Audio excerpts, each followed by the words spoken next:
Listen up, folks. There's a war happening at airports across America, and most travelers are losing before they even know they're fighting.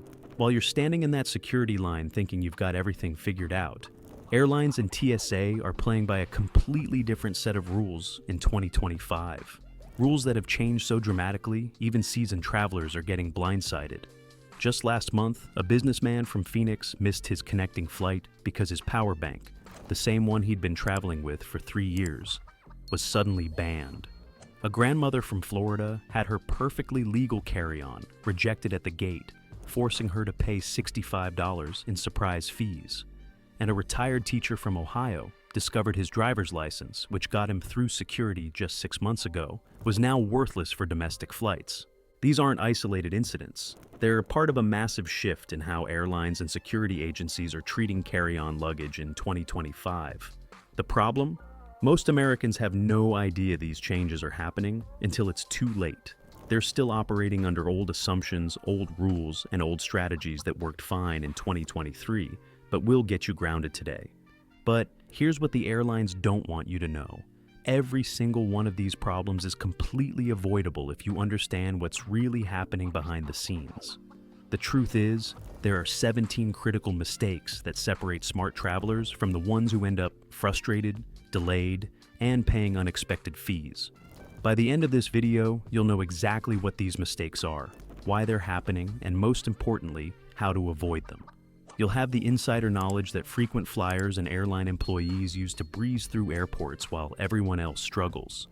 And you'll never again be that person standing at the gate, wondering why your perfectly reasonable travel plans just fell apart. Mistake number 1, thinking carry-on is still free. Here's the first thing that catches people off guard. Carry-on luggage isn't automatically free anymore. This isn't your father's airline industry. Budget carriers like Spirit, Frontier, and even some major airlines have turned carry-on bags into a profit center.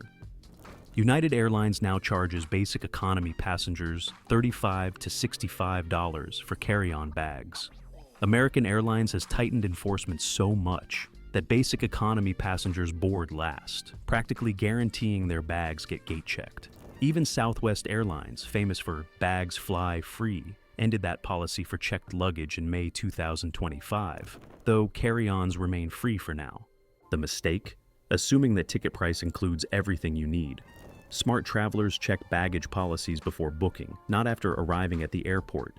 They know that an $89 ticket that requires a $45 carry-on fee isn't actually cheaper than a $120 ticket that includes everything. Mistake number 2, believing paid. Carry-on means guaranteed space. This one stings because it feels like a bait and switch, and frankly, it is. You pay for carry-on privileges, you get to the gate, and then the airline announces, "We're out of overhead bin space. We'll need to gate check some bags." Here's the kicker. They don't refund your carry-on fee when this happens. Your bag disappears into the cargo hold with everyone else's, but you're still out the money you paid to keep it with you. Airlines call this operational necessity, but passengers call it highway robbery.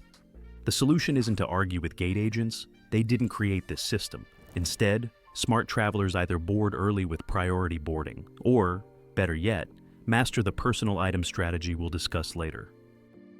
Mistake number 3, falling for the gate check is a favor scam. When gate agents announce they're offering complimentary gate checking for your convenience, don't be fooled. This isn't customer service. It's damage control. Airlines routinely oversell overhead bin space, and when their gamble fails, they need volunteers to fix their problem. Once your bag goes down that jet bridge, you lose all control. Gate-checked bags don't get priority treatment. They're tossed in with regular checked luggage, which means your laptop, medication, or fragile items are now at the mercy of baggage handlers who aren't known for their gentle touch. Worse yet, if your flight gets rerouted or canceled, your gate-checked bag might end up in a different city entirely. Smart travelers politely decline gate checking and instead use strategies to ensure their bags fit in the overhead bins. Mistake number 4, not understanding the real ID requirement. This is the big one that's catching Americans completely off guard. Starting in 2025, TSA is fully enforcing the Real ID Act for all domestic flights. That driver's license you've been using for years? If it doesn't have a gold star in the upper right corner, it's now worthless for air travel. The confusion comes from inconsistent enforcement over the past few years. Some travelers got through security with non-compliant IDs as recently as late 2024, so they assume they're still good to go. They're not. The grace period is over. Check your driver's license right now. No star? You need either a Real ID compliant license or a passport for domestic flights. Don't wait until you're at the airport to discover this. The DMV lines are already getting longer as more people realize they need upgrades. Mistake number 5. Ignoring power bank restrictions. After the fire incident. Power banks used to be simple. Keep them in your carry-on, don't put them in checked luggage, and you're good. Not anymore. After a serious fire incident on an Airbus flight in January 2025, aviation authorities cracked down hard on power bank regulations. Power banks over 160 watt-hours, 32,000 milliamp hours, are now completely banned from flights. Power banks between 100 and 160 watt-hours need airline approval before you fly. Only power banks under 100 watt-hours are automatically allowed in carry-ons. The problem? Most travelers have no idea what watt-hours their power bank produces. They see 20,000 milliamp hours on the label and assume it's fine, not realizing that some 20,000 milliamp hour power banks exceed the 100 watt-hour limit depending on their voltage.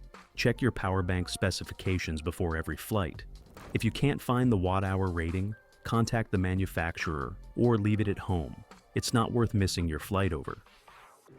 Mistake number 6. Trusting smart luggage without removable batteries.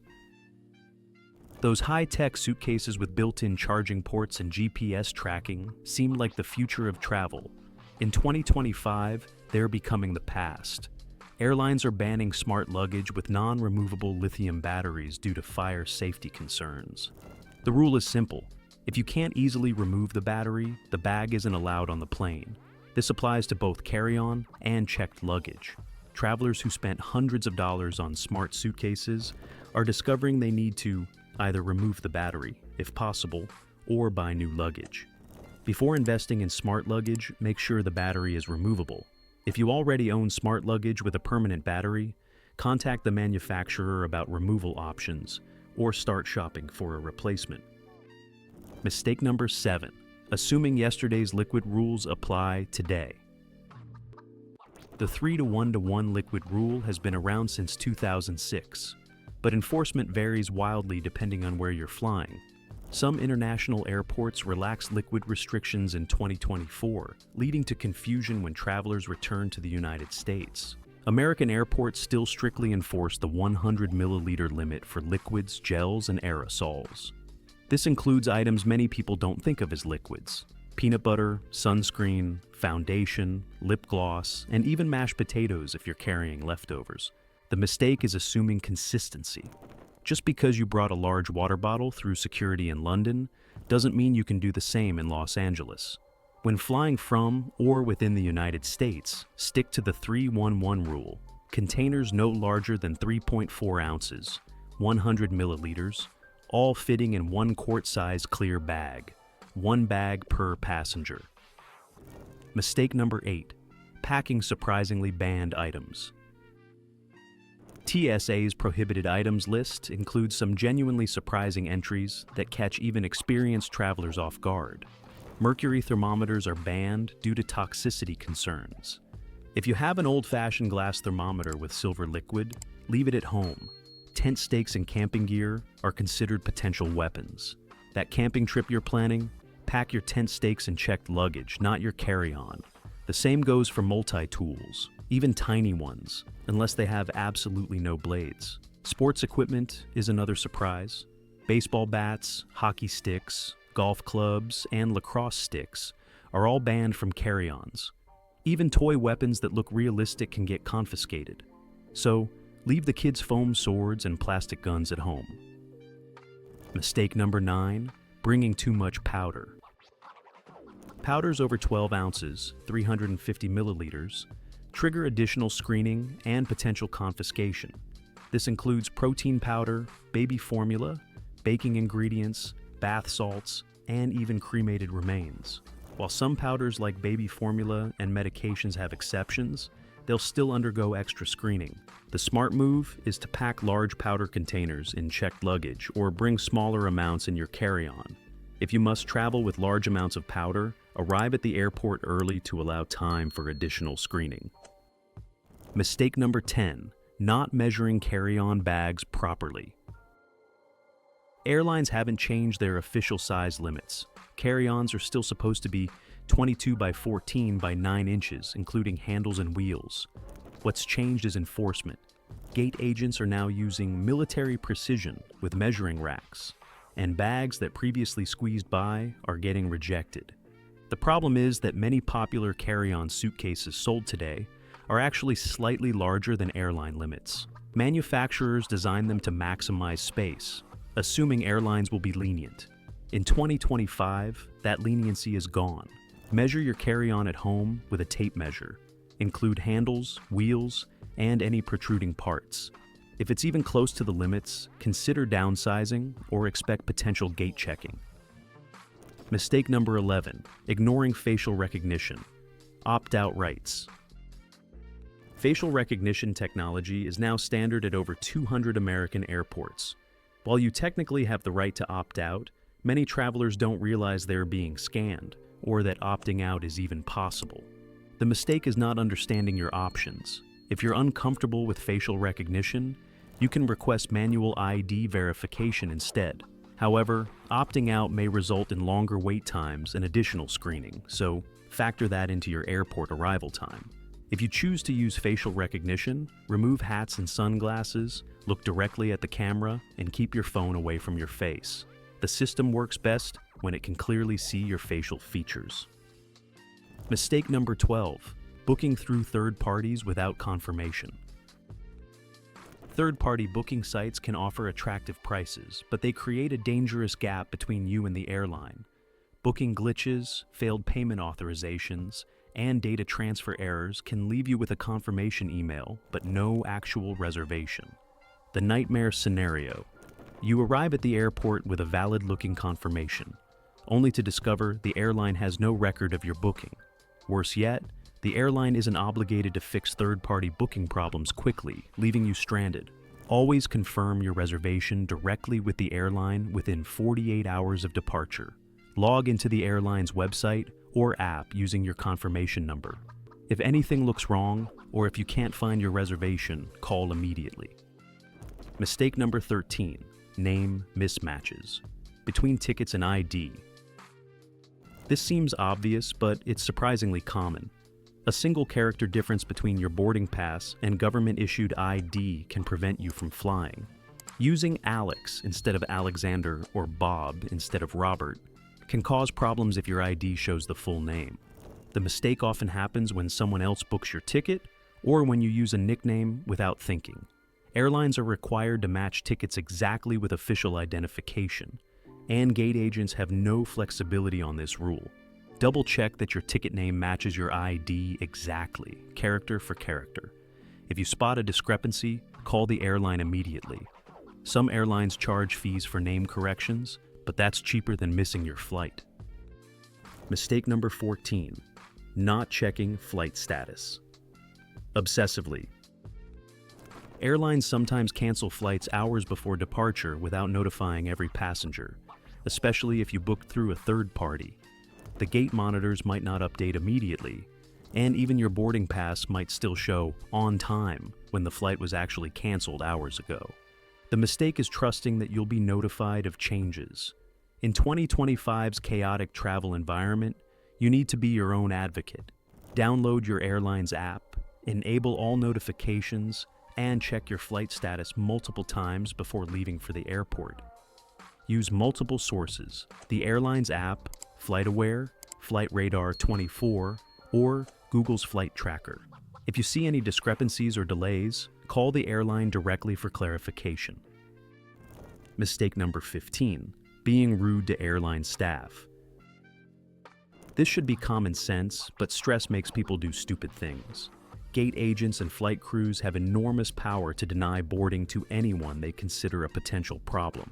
You don't need to yell or get physical. Even sarcasm, eye-rolling, or passive-aggressive comments can get you flagged. Airport stress is real, but taking it out on airline employees is counterproductive. They didn't create flight delays, baggage fees, or seating problems, but they can help solve them if you treat them with respect. The smart approach: stay calm, be polite, and remember that kindness often gets better results than confrontation. Airline employees deal with angry passengers all day. Being the pleasant exception can work in your favor. Mistake number 16, not understanding personal item dimensions. Here's the secret that smart travelers know. Personal items can be much larger than most people realize. Airlines typically allow personal items up to 18 by 14 by 8 inches, which is big enough for a substantial backpack or structured duffel bag. The mistake is thinking personal item means a tiny purse or laptop sleeve. A properly packed personal item can hold several days' worth of clothes, electronics, and essentials without triggering carry-on fees or overhead bin battles. This strategy eliminates most carry-on problems. No fees, no gate checking risk, no overhead bin competition. Your bag stays with you under the seat, where you can access it throughout the flight. Mistake number 17, not having backup plans. The biggest mistake is assuming everything will go according to plan. In 2025's unpredictable travel environment, smart travelers always have contingencies. They pack essential medications in multiple bags, carry backup phone chargers, and keep important documents in both physical and digital formats. They also understand that flexibility beats stubbornness. If a gate agent says your bag needs to be checked, arguing won't change the outcome. Having a backup plan, like keeping essentials in a personal item, means gate checking becomes an inconvenience rather than a disaster. Conclusion. There you have it, 17 critical mistakes that separate smart travelers from the ones who end up frustrated, delayed, and paying unexpected fees at airports across America. The travel landscape has changed dramatically in 2025, and the old ways of doing things simply don't work anymore. The airlines and TSA aren't going to slow down these changes or make them easier to understand. If anything, enforcement is getting stricter and fees are getting higher. But now you have the knowledge to stay ahead of the curve. Remember the key principles: measure everything, confirm everything, and always have a backup plan. Treat airline policies like they're written in pencil, not pen, because they change frequently and without much notice.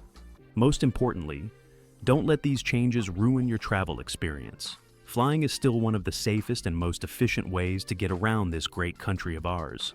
You just need to be smarter about how you approach it. The next time you're at the airport, watching some poor soul argue with a gate agent about their oversized bag or expired ID, you'll know exactly what went wrong and how they could have avoided it. More importantly, you'll breeze through security and boarding while they're still figuring out what hit them. Safe travels, and remember, in the world of modern air travel, knowledge isn't just power. It's the difference between getting home on time and sleeping on an airport bench.